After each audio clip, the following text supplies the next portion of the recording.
Hey, hi, good morning, everyone. It's nice to see you. Thanks for joining me again on my channel.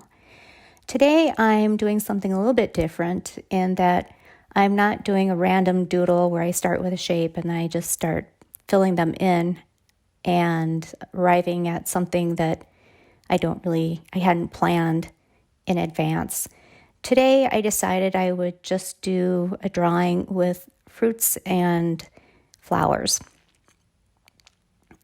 I didn't have an exact plan about what fruits and flowers to use. I just started in with the idea that I would put a daisy in the middle and then I would work outward from there. So I really didn't have a preconceived notion about where this was going to go.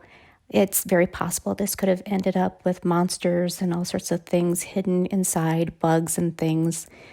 But I just kind of drew along to see what would come out. So I started out just by, as I said, by putting the daisy in the middle, and then I put the orange in the upper right-hand corner, and then I decided that I needed to fill it in. And the thing that's really nice about doing things like fruits and vegetables and flowers and foliage in general is that it fills in really easily. So you can figure out where your focal points are going to be and you can use them to anchor your drawing. And then you can just fill in the spaces in between with smaller flowers, with foliage, with fruit, or whatever that is set back further into the drawing. And you get a little bit of, I think, depth to the drawing that way. There's not going to be as much depth to this drawing as I would wish, in part because I was working on this drawing at 2 o'clock in the morning, and it took me about 2 hours to put it together, and I was getting very, very tired. So at the end, I kind of pooped out. So you'll see, I'll talk about it when I get to the end. But regardless, that was kind of the rationale behind the way I put this drawing together. So you'll see today that I'm drawing with Micron pens and Copic fine liners. And I don't usually do this because I don't like using disposable pens. But right now I'm at my parents' house in Georgia and I flew here and I don't take my I don't know why I can't remember this word today, my fountain pen. I don't take my fountain pen with me when I travel because it requires me then to bring ink with me, and I'm really concerned about either the ink bottle breaking or the fountain pen exploding in my bag while I'm on the airplane and making a big mess. So instead, I just bring my fine liners with me and I use those while I'm here. I stopped using disposable pens probably about a year ago, I think. Before that, I used mainly Micron fine liners and some Copic pens. And I like using them a lot. I like having the variable width of the pens themselves. But like I said, I just feel very, very guilty when I throw the pens away. And I feel so guilty about that I actually can't bring myself to throw the pens away. I have a drawer where I just take the pens and the spent pens and I throw them in the drawer. And it's absolutely full of pens. And I don't know what I think I'm doing with them because it's very unlikely that they're going to compost or just magically go away. They're just going to sit there until someday I suppose I die and my heirs are going to come across them and have to pitch them for me because I couldn't bear to do it myself. Anyhow, once I got to the point that that drawer was nearly full, I started to think that I didn't want to do that anymore, and so I started investigating fountain pens. And I really enjoy using fountain pens. When I started with variable width nibs. I think I had 4 or 5 fountain pens that I used on a regular basis. And I would take them everywhere with me, and it kind of got to be a bit much. And one day I just realized that I didn't think I really needed all those fountain pens. What I really needed was one fine nibbed fountain pen, and then I could just make the lines thicker as I went along as needed. So you'll notice here that the line quality in this drawing is pretty different than in my usual drawings, because in my usual drawings, I will start with a thinner line and I'll go back and I'll thicken it with my fountain pen by going over the line again. And this results in kind of a variable width line. So the line sometimes will be fat in some areas and thin in some areas, and it's pretty clear that I've manually gone back over and I've thickened the lines, which I think is interesting. It doesn't bother me. I think it adds a little something to the drawing. But here you'll see that the lines are a lot more uniform in width, which is nice. It has its own charm, I guess. So that's a lengthy explanation for why I'm using disposable pens, and you won't see me do this very often. I guess that'll be a good sign to you that I'm traveling whenever you see me use these pens. So yeah, I'm in Georgia, which is a little bit different for me. I actually live in Minnesota, and it is, my parents like to keep their house on the warm side. So right now I'm sitting inside and it's 80 degrees.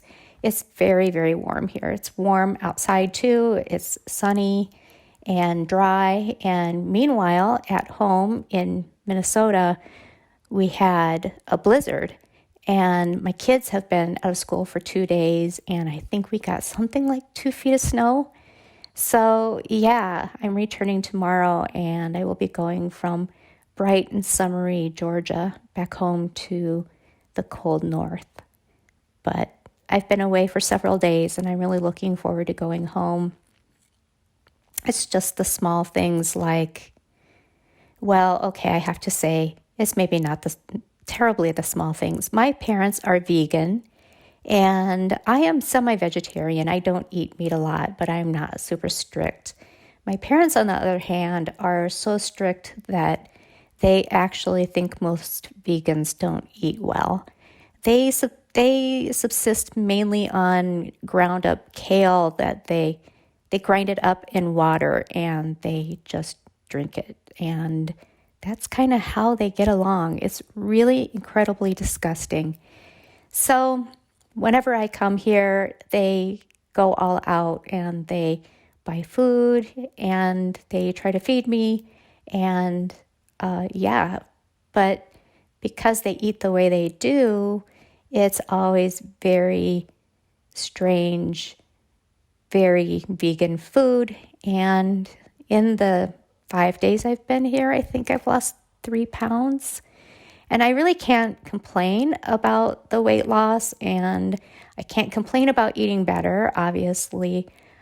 But I really long for something I can chew, I have to say. Something crispy and chewy. I am not sure what that is, but it's kind of difficult when most of the things that you eat, you can pretty much just swallow without chewing first. It kind of takes away from the satisfaction. Anyway, I'd like your opinion. I'd like to know whether you think that the speed on this is too fast. I've sped this up to 8 times, I think. It's normal speed, and I'm really moving along there. So if you feel this is too fast, if you can't follow along, or if it makes you a little bit dizzy, something like that, please feel free to leave me a message and say, even if you like it, go ahead and comment below and let me know what you think there too. Do you enjoy drawing organic objects such as fruits and flowers and vegetables? And if so, why do you enjoy doing that? I really do enjoy doing fruits and flowers and vegetables. You'll see that in a lot of doodles. They appear. I think that they're not usually quite as identifiable as this, because usually I'm trying to morph some sort of a shape that I'd made in advance into a fruit or a vegetable or a flower. And here I actually started with those in mind. But I really do. I guess In my former life, I used to be a botanist. I actually have my degree in botany. Can you believe that? Who has a degree in botany anyway? But yeah, I have a degree in botany. And I can tell you that none of the plants that I have in here are necessarily accurate in their anatomy. So don't look at them and imagine that you're going to learn anything from this. This is me working from memory. And what you'll see here is me trying to draw an orange, not a slice of an orange, but the outside of an orange. And I really struggled with this because I wasn't using a reference, but even if I were using a reference, I think I would have some difficulty. I was just trying to figure out how to get that texture that's from an orange, from the pores in the peel, while still kind of getting that general spherical shape. And so I started by doing stippling with my Copic to get that shadow in. And then I came in with my .005 fine liner and I made some very, very fine dots to just try to suggest that texture. So in part, this is really just an experiment with a lot of different textures. You'll see that I did some hatching and I did some stippling. I did a little bit of scribbling here and there. And then here I'm just filling in the background, trying to give it a little bit of depth. So right now, what I'm doing is I'm just filling in everything with black. If I had had a little more time, what I would have done is gone back over where the leaves and the flowers overlap, some of the smaller flowers, and I would have made the outlines darker just to give them a little bit more depth. Right around in the area I'm working in now, I think I would have deepened I would have thickened up the lines so that there seemed to be a little bit more depth there.